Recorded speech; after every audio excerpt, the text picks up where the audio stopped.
सभी भाइयों को राम राम, नमस्ते, आदाब। कैसे हैं भाई लोग? और भाई आज का दिन है मंगलवार और मैं अभी फ़िलहाल खड़ा हूँ सेक्टर 18 द्वारका। और जो वक्त हो चुका है वो 12:52, मतलब लगभग 1 बज चुके हैंगे। और आज मैं जो ऑनलाइन हुआ था वो कुछ 8:30 पौने 9 के आसपास बीच में मैं ऑनलाइन हो गया था। और काफ़ी देर इंतज़ार करने के बाद में पहली राइड तो मुझे तुरंत मिल गई थी। और पहली राइड में ही कुछ अजीब सा एक्सपीरियंस हुआ। ऐसा होता रहता है, लेकिन क्योंकि इस तरीके का एक्सपीरियंस मेरे साथ पहले भी थे, बट पहले कभी वो यूट्यूब वगैरह था नहीं, कोई वीडियो करता नहीं था, तो उसमें बताने का मौका नहीं मिला। आज ये मौका मुझे मिला हैगा, तो आज मैं आपको बताता हूँ वो एक्सपीरियंस के बारे में। और पहले कर लेते हैं स्कोर की बात।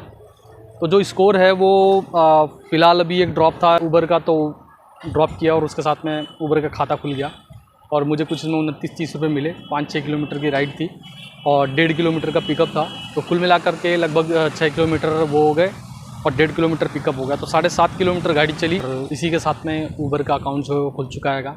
और रैपिडो में मैंने कुछ 110 रुपये का काम किया है। तीन या 4 राइडें करी हैं छोटी छोटी। तो अभी तक का फ़िलहाल जो स्कोर है वो यही है। और जो आज का फ़र्स्ट एक्सपीरियंस, तो बात करते हैं फ़र्स्ट एक्सपीरियंस की। तो फर्स्ट एक्सपीरियंस कुछ ऐसा हुआ कि दिन की पहली राइड थी और मैं 8:30 पौने 9 बजे ऑनलाइन हुआ। उसके बाद में पहली राइड मुझे मिली कुछ बिंदापुरी से मुझे मिली थी। बिंदापुरी के पास में एक उत्तम विहार कॉलोनी हैगी, तो वहाँ से मुझे राइड मिली। और राइड में क्या हुआ कि एक भैया की राइड थी। तो पहले तो उन्होंने जैसी राइड आई मेरे पास, उन्होंने मेरे को फ़ोन करा कि भैया कहाँ पर हो, कितनी देर लगेगी और कितनी देर में आ रहे हो, थोड़ा जल्दी आ जाओ, मुझे लेट हो रही है, मुझे ऑफिस जाना है, ये वो दुनिया भर की बातें करने लग गए।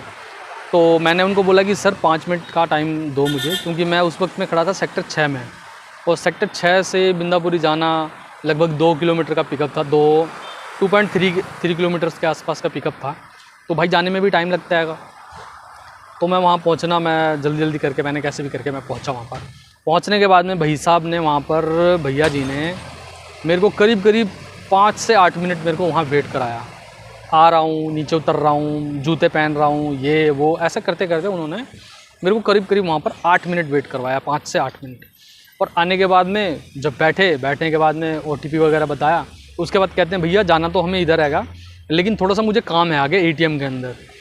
तो मैंने कहा सर तो ये ATM की लोकेशन आप डाल दो। बोला भैया ये पीछे गली में, ये पास में है। तो मैंने कहा छोड़ो, क्या बहस करनी है छोटी सी चीज़ के लिए, और चलो चलते हैं, कोई बात नहीं, 2 मिनट लगेगी, ATM से कितनी देर लगती है। लेकिन इत्तेफाक से क्या हुआ, ATM के अंदर करीब 5-6 लोगों की लाइन लगी हुई थी। अब 5-6 लोगों की लाइन लगी हुई थी, तो भाई साहब जाके लाइन में लग गए और वहाँ पर मेरा कम से कम उन्होंने 15 मिनट ख़राब कर दिया। 15 मिनट में वहाँ वेट करता रहा और वेट करने के बाद पता नहीं पैसे निकालने थे उनको या डालने थे या क्या करना था, भगवान जाने। तो उन्होंने वो अपना जो भी काम करना था वो किया। करने के बाद में कहते हैं भैया बस गाड़ी उड़ा लो। मैंने कहा क्यों सर, क्या हो गया? बोले भैया मैं लेट हो रहा हूँ ऑफिस के लिए। मैं कहा सर आपने 15 मिनट यहाँ ख़राब कर दिया और 10 मिनट लगभग आपने वहाँ ख़राब कर दिए पिकअप लोकेशन पे, फिर 15 मिनट ये, मतलब करीब आपने मेरा 20-25 मिनट, आधा घंटा ख़राब कर दिया। और अब आप कह रहे हैं कि भैया गाड़ी उड़ा लो। तो मैंने कहा सर आप प्लीज़, क्या नाम है, इतनी जल्दीबाजी में नहीं चल पाऊँगा और मैं आराम से चलूँगा, अपने तरीके से चलूँगा, ठीक है? क्योंकि अगर मान लो मैं जल्दबाजी करता हूँ और उस बीच में एक्सीडेंट हो जाता है हमारा, या कि मुझसे किसी को चोट लग जाती है या किसी दूसरे की वजह से मुझको चोट लग जाती है, तो फिर उसमें कौन जिम्मेवार होगा? रैपिडो तो सीधा बोलती है कि हमारी कोई जिम्मेवारी नहीं है, कि आप जाने, आपका काम जाने, ठीक है? जैसे मैं पहले भी एक्सपीरियंस दे चुका हूँ बहुत बार अपनी वीडियो के अंदर। रैपिडो का तो साफ तौर से कहना ये होता है कि हम सिर्फ आपको राइड दे रहे हैं, उसके अलावा हमारी कोई जिम्मेवारी नहीं है कि आप मर जाएं, आप जल जाएं, आप फूक जाएं, आपके साथ चोरी हो जाए, आपके साथ मारपीट हो जाए, कस्टमर आपको पैसे ना दे, आपका चालान कट जाए कस्टमर की वजह से, कुछ भी, एनीथिंग, कुछ भी आपकी दिक्कत हो, उसके जिम्मेवार हम नहीं हैं। तो भैया रैपिडो पे तो भरोसा है नहीं, तो इसलिए मैंने क्या करा कि मैंने उनको जैसे तैसे ड्रॉप किया। अच्छा, भाई साहब हेलमेट भी नहीं लगा रहे थे, ये भी देखो कि भाई साहब हेलमेट भी नहीं लगा रहे थे। तो मैंने उनको बोला कि भैया हेलमेट लगा लो, क्योंकि आगे सेक्टर 12 में जो है वो कैमराज लगे हुए होंगे। तो हेलमेट लगाने में भी आनाकानी कर रहे थे, लेकिन फिर मैंने गाड़ी साइड में कर दी और मैंने उनको कहा कि जब तक आप हेलमेट नहीं लगाएंगे मैं नहीं लेके चलूँगा आगे। तो बोले कि अच्छा ठीक है भैया, ये तो अच्छी ज़बरदस्ती है आपकी और मैं लगा लेता हूँ, चलो।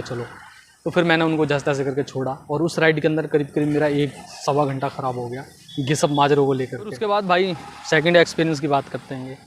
मैं आयुष्मान हॉस्पिटल पे खड़ा था और आयुष्मान हॉस्पिटल पे भाई साहब, अब ये मैं साइड में वीडियो चलाता हूँ, आप देखें इसको, कि आयुष्मान हॉस्पिटल के अंदर पूरा 1 किलोमीटर का लगभग दायरा, आधे किलोमीटर का, 1 किलोमीटर का, जो भी है, मतलब वो पूरा क्लोज़ रहता है आयुष्मान हॉस्पिटल की वजह से।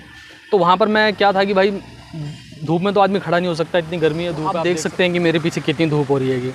इतनी धूप के अंदर कोई कैसे बैठ सकता है। तो मैं आयुष्मान हॉस्पिटल, मेरा एक ड्रॉप था और रामफल चौक से, तो मैं उनको लेकर के गया आयुष्मान हॉस्पिटल। और वहाँ पर पहुँचने के बाद में क्या हुआ कि मैं साइड में गाड़ी लगा के, ये वीडियो मैं चला रहा हूँ साथ में, आप देख सकते हैं। तो मैं वहाँ पर क्या है कि छाया के अंदर जाकर नीचे बैठ गया, और बैठने के बाद में अचानक से एक औरत आती है और वो आके मेरे ऊपर सीधा भड़कने लग जाती है। तो मैं कुछ समझ नहीं पाया कि हुआ क्या आखिर।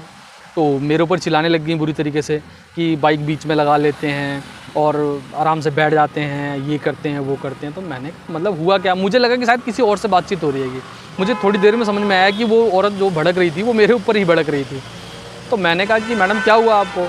तो बोले आपकी वजह से ट्रैफिक पूरा जाम हो रखा है और आप बीच में गाड़ी को लगा के रोड के खड़े हो, बैठे हुए हो, और आपको समझ में नहीं आ रहा है। मतलब उसने जो उसको बोलना था अनाप शनाप कुछ भी बोले जा रही थी वो।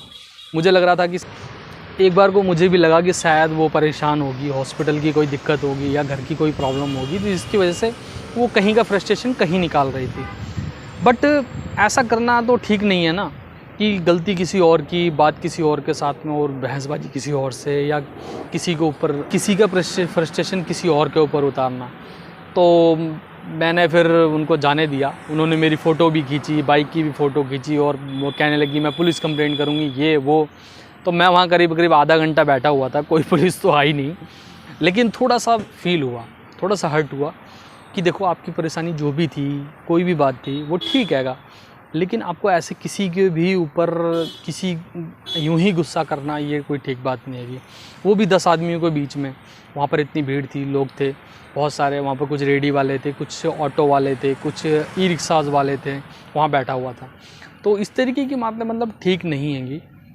लेकिन फिर कोई बात नहीं है, मैंने कहा चलो जाने दो, कोई बात नहीं है, ज़्यादा बहस करके कोई फ़ायदा नहीं है। तो उसके ही सडनली थोड़ा आधा घंटा मैं वहाँ बैठा रहा। मैंने कहा शायद कोई पुलिस आएगी, मेरे से बात करेगी, तो मैं भी, मैटर जो है वो क्लोज़ हो गया, ख़त्म हो गया। लेकिन थोड़ा सा बुरा लगा। तो फिर वहाँ से भाई आधा घंटा वेट करने के बाद में मेरे पास एक पिकअप आया ऊबर का, पैकेज का, डिलीवरी का। तो भाई काफ़ी देर से मैं खड़ा था सेक्टर 10 आयुष्मान के पास, और वहाँ पर ये मेरे पास पैकेज में आया, ये केक हैगा। तो फ़िलहाल अभी मैंने केक ये पिक कर लिया हैगा, और इसको टांग देता हूँ यहाँ पर मैं अच्छे से, और फिर उसके बाद में इसको डिलीवर करता हूँ। डिलीवर करने के बाद मुलाकात करता हूँ। केक डिलीवर करना था, तो केक मैंने उठाया और डिलीवर कर दिया, और डिलीवर करने के बाद में अभी आप लोगों के साथ में यहाँ पर बातें कर रहा हूँ। तो भाई अभी तक का फ़िलहाल जो है 1 बजे तक का एक्सपीरियंस यही हैगा। सुबह 8:30-9 बजे से लेकर के और 1 बजे तक का ये एक्सपीरियंस है। मुझे तो कभी कभी लगता है कि क्या भगवान जाने मेरे अगर आप लोग जेठालाल को जानते हो, जेठालाल, जिस तरीके से जेठालाल की ज़िंदगी में कोई ना कोई बात, कोई ना कोई चीज़, कोई ना कोई समस्या आती रहती है, उसी तरीके से मेरी ज़िंदगी के अंदर भी है। कुछ ना कुछ नई चीज़ की एंट्री होती रहती है कि कभी कुछ, कभी कुछ, कभी कुछ। रोज़ मैं निकलता हूँ, आज सोचता हूँ कि आज मेरा दिन अच्छा रहेगा, आज मेरा दिन अच्छा रहेगा, लेकिन कोई ना कोई क्लाइंट, कोई ना कोई मैडम, कोई ना कोई भैया, कोई ना कोई, मतलब ऐसा कुछ ना कुछ हो जाता है मेरे साथ में कि जो मेरा दिमाग जो है वो थोड़ा सा ना कुछ ऐसा हो जाता है कि कहीं ऐसा फील होता है कि शायद ये मेरे साथ ही हो रहा है या और भाई लोगों के साथ में होता होगा। खैर फ़िलहाल तो ये मेरी कहानी है, ये तो मैं जो मैं सुना सकता था, बता सकता था, अभी तक का एक्सपीरियंस मैंने आपको बताया। लेकिन अभी पूरा दिन बाकी है, और आज कुछ 6-7 बजे तक रहूँगा शाम तक, और अभी फ़िलहाल जो काम है वो मैंने आपको बता ही दिया इसको, और देखते हैं भाई, इंतज़ार करते हैं आगे क्या होता है। फ़िलहाल अभी इंतज़ार नए काम के लिए।